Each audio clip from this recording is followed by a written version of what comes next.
Welcome back to NY Flight Jets Talk.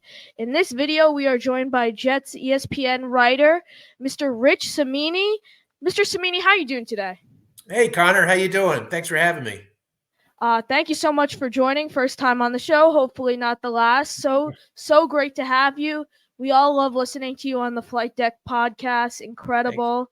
All of my listeners love Flight Deck. So Thank let's you. get right into it. Who do you think are the top five guys the Jets will look to target in free agency this coming off season? That's a great question to start off with, Connor. I think offensive linemen are going to be a huge priority for the Jets. There's a couple of tackles. Andrews Pete from New Orleans Saints, I think, was a guy to keep an eye on. Even Tyron Smith from Dallas. He's a little older. He's had some injury issues in the past, but he's a great player when he's healthy. I think he'd be a guy to keep an eye on. The center from Tennessee is a really good player. I'd keep an eye out on him. The Jets have that Tennessee connection with Todd Downing, their passing game coordinator. So always look out for Tennessee guys. And I think wide receiver is going to be a really important, position for them. Everyone's speculated on Devonte Adams. I think those chances of trading for him are kind of slim now. I think a better guy, certainly Mike Evans would be a guy to watch for, but I think he'll probably end up going back to Tampa. Michael Pittman from Indianapolis is a player to watch. T. Higgins from Cincinnati. And I don't think we can entirely rule out Odell Beckham Jr. We know how much Rodgers likes him, and Aaron Rodgers has a tendency of getting what he likes. So that's another guy to keep an eye out for. I agree. I think tackles are priority. You name some: Tyron Smith, Andres Pete. I personally, not a lot of people are. I'm big on Jonah Williams. I really like Jonah Williams. I think he's a solid tackle. But the Bengals, they have Tyler Boyd, Jonah Williams, and T. Higgins coming up in free agency. They're Yeah. gonna tag one of them. I think T. Higgins might be tagged, but T. Higgins is my number one option for that wide receiver 2 spot. 25 years old, solid receiver. I could see maybe 5 years, $85, $90 million. Mike Evans, I think, is incredible. Devonte Adams, 31 years old, looking at 3 years, 95 million. Not too big on Devonte Adams, but we need to fill that wide receiver 2 hole. And speaking of Devonte Adams, that leads me to my next question. If we were to explore a Devonte Adams trade, what do you think the trade would look like? Well, I mean, you mentioned it is a lot of money. You just mentioned the money figures there. I do believe there's only 17 million guaranteed for the upcoming season. After that, nothing's guaranteed. So I think if they were to do a Devonte Adams trade, they would restructure his contract to make it more palatable for the Jets. As for compensation, what they'd have to give up, I don't think it would be what the Raiders had to give up to get him from the Packers a couple of years ago, because like you said, Connor, he's 31 years old now, but he is still a very good receiver. And I think if you put him with Aaron Rodgers, you could see something special there. I would think they would probably have to give up at least a second round pick and probably something like a 2 and a 3. We know, of course, they don't have a second round pick in this year's draft because that was sent to Green Bay as part of the Rodgers trade. So it might be a future 2 and say a 3 this year and a 2 next year. The compensation will be significant. They're not going to be able to get him for a song and a dance, that's for sure. And plus, I think that trade, the odds are probably a little lower now that Antonio Pierce is the full-time coach in Las Vegas. I think Devonte developed a real strong affinity for him, and he campaigned for him publicly. So I think it would look kind of weird if he turned around and demanded to be traded. That doesn't mean the Raiders can't trade him. They may decide to go into a rebuilding mode, and they could trade Devonte Adams for those picks we talked about and then use those picks to try to trade up for a quarterback. This is all possible. This is what teams are discussing right now. So there's no clear-cut, answers right now. But they would have to give up a lot to get a Devonte Adams. I totally agree. I feel like Jets fans have been trying to kind of share mock trades on Twitter that are kind of like trying to tiptoe like 2/3 for Devonte Adams. Like, in my opinion, there's no way the Raiders would accept a trade that included 2/3 from the New York Jets to send over Devonte Adams. I mean, if you look at Devonte Adams' numbers, Garrett Wilson's very talented wide receiver, but Devonte Adams with Aiden O'Connell and Jimmy Garoppolo as his quarterbacks still led Garrett Wilson in every category. I know we're gonna say he's old, but he still led Garrett in those categories. Not too big on the guy, but you still have to give him credit for that.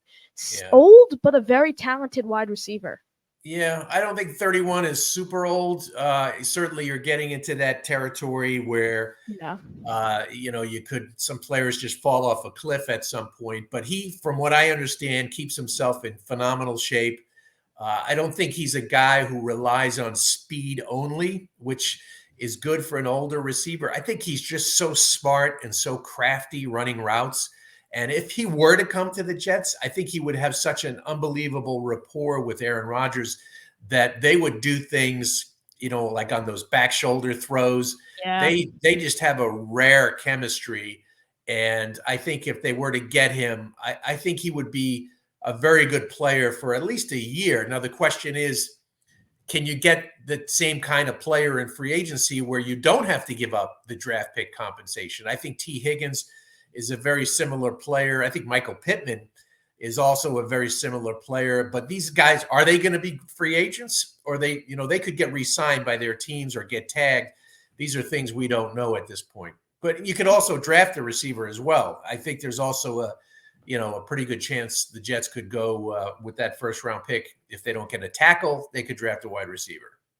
I agree. I mean, some of these guys might get re-signed. And speaking of drafting a wide receiver, that leads me to my next question. Who are your top 5 guys for the Jets to target in this draft class? Well, I mean, the top 3, I'm not sure they would get a shot. I mean, certainly if Marvin Harrison were there, you would take him. There's no chance Obviously. he gets to the 10th pick. He'll probably be picked 3rd or 4th.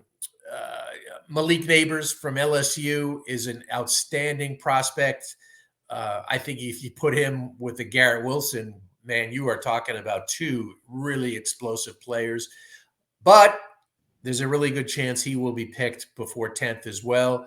Rome Odunze from Washington, a bigger type receiver. I think he's 6'3" or 6'4".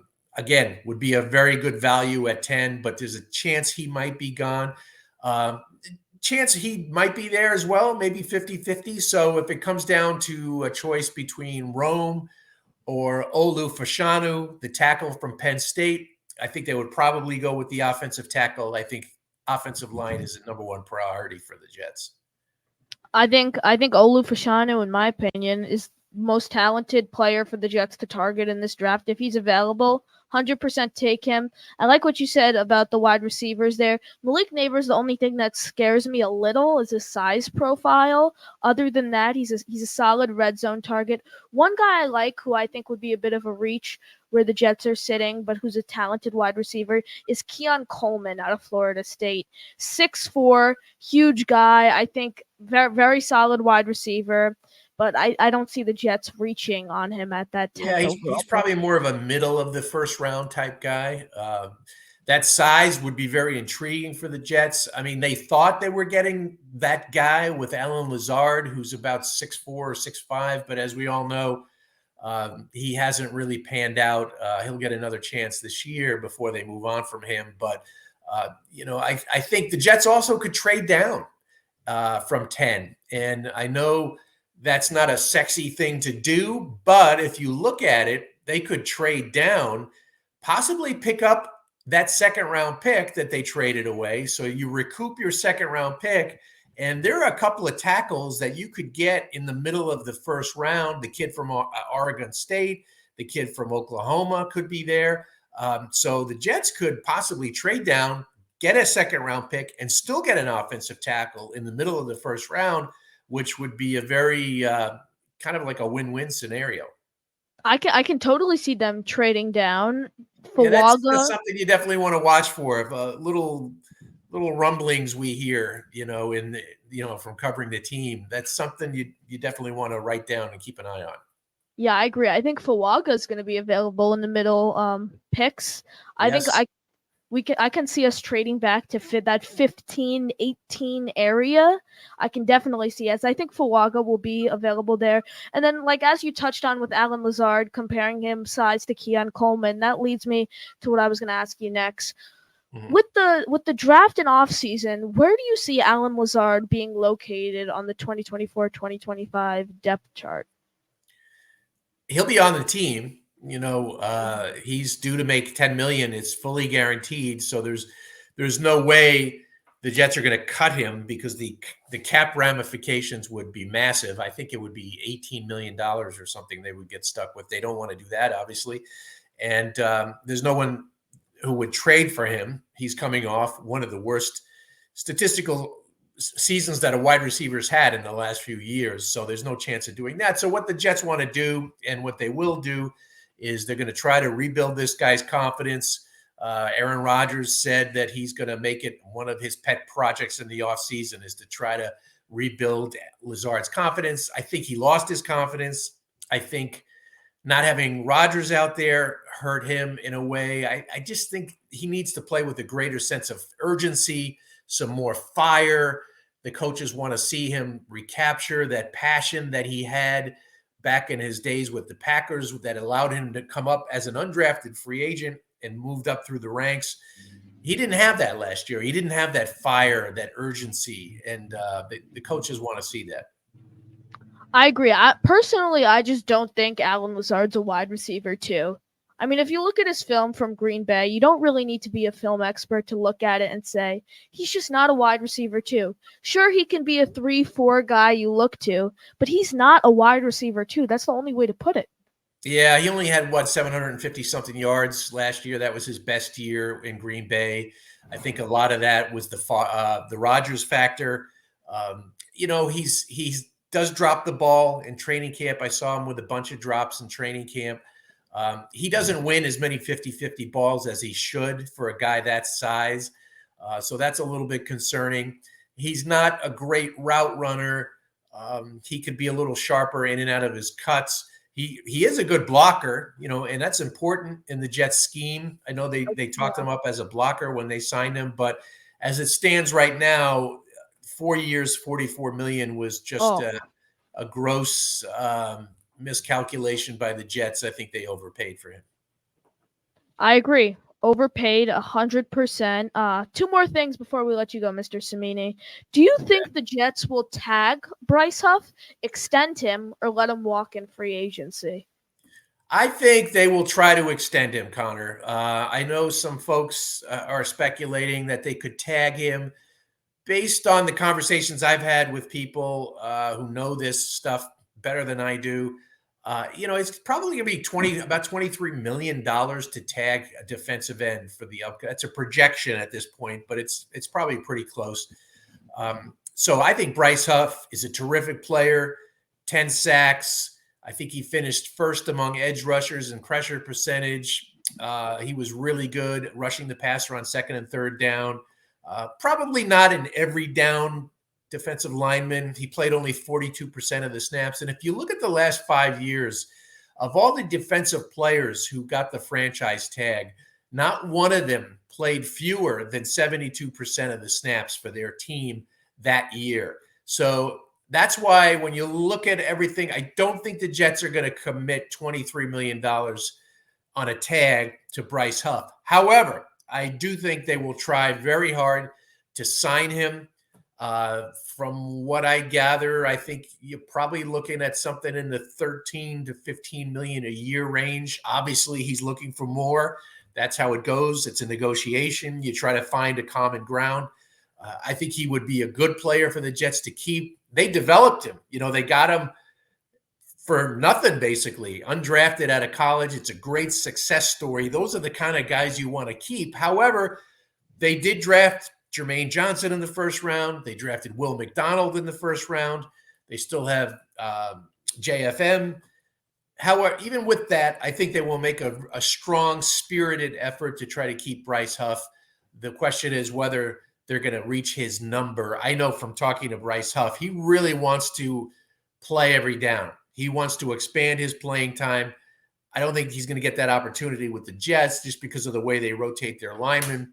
So I think that one is going to go right up until the deadline in free agency and whether they keep him or not. And it's really too close to call right now. I agree. I think the Jets are going to try really hard to extend him. Homegrown kid, undrafted free agent. In my opinion, Joe Douglas's best sign, him and Quincy being off waivers. But you heard it after the Patriots game in that press conference. He's going to go to whoever pays him the most money. I'm all for extending Bryce Huff, but we're not going to overpay for him. My opinion, we should pay him what we think he's worth. And if he says no, he says no. I don't really want to overpay for Bryce Huff. He's very talented, especially on the pass. I think he could be better against the run, as he said. He knows he could be better against the run. He had success against the run in college. But I think Bryce Huff, one of Joe Douglas's best finds, great player. But we have that rotation of defensive linemen. And like I said, not for overpaying him. And to wrap things up, we're going to go over to the coaching staff. Do you see any possibility of a John Gruden type guy or someone senior being added to this offensive staff? Well, that's an interesting thought because Nathaniel Hackett has some Gruden. In the coaching business, there's so many connections and guys are tied to one another and so-and-so's coaching tree. I know Nathaniel and his father, Paul Hackett, the former Jet offensive coordinator, especially Paul, he did work with Gruden in Tampa Bay. So there is that family connection. I don't think it'll be John Gruden. I don't think the Jets are going to go down that road. I think they're going to run it back with Nathaniel Hackett. They're going to have Todd Downing as their passing game coordinator. I do think they are, Robert Saleh, very quietly looking into other position coaches. You've heard Deuce Staley's name mentioned. A guy, I think a TJ Yates from Atlanta has drawn some interest from the Jets, probably more as a wide receivers coach. Another guy, Tony Dews from Tennessee, who's like a running back coach, but he's also a tight ends coach. He's done both. So I think Robert Saleh is very quietly looking at some position coaches. I don't think he's going to bring in like you described, Connor, as like a senior voice into the coach's room. If he did, not necessarily a bad idea. I think, hey, look, their offense was terrible last year. I mean, they were pretty much bottom of the barrel in most of the major categories. So anytime you could get a new pair of eyes in there to look, get a different perspective on things, I think that would be a good idea. I just don't think John Gruden would be probably the right idea.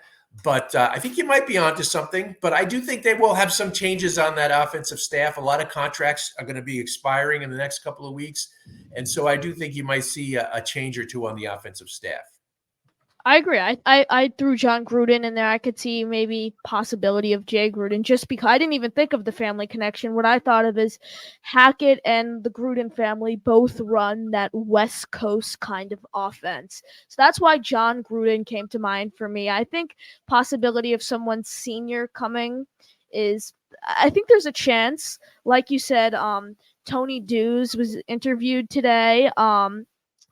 I think Ron Middleton stays as the tight end coach. Yeah, I think he'll probably stay too. I think they might be looking for a running back coach. When you say West Coast offense, by the way, Connor, I think I'd refer to it as like the Rodgers Coast offense. I think it's Aaron Rodgers offense. I think it's built off the West Coast principles, and certainly Nathaniel Hackett is a West Coast.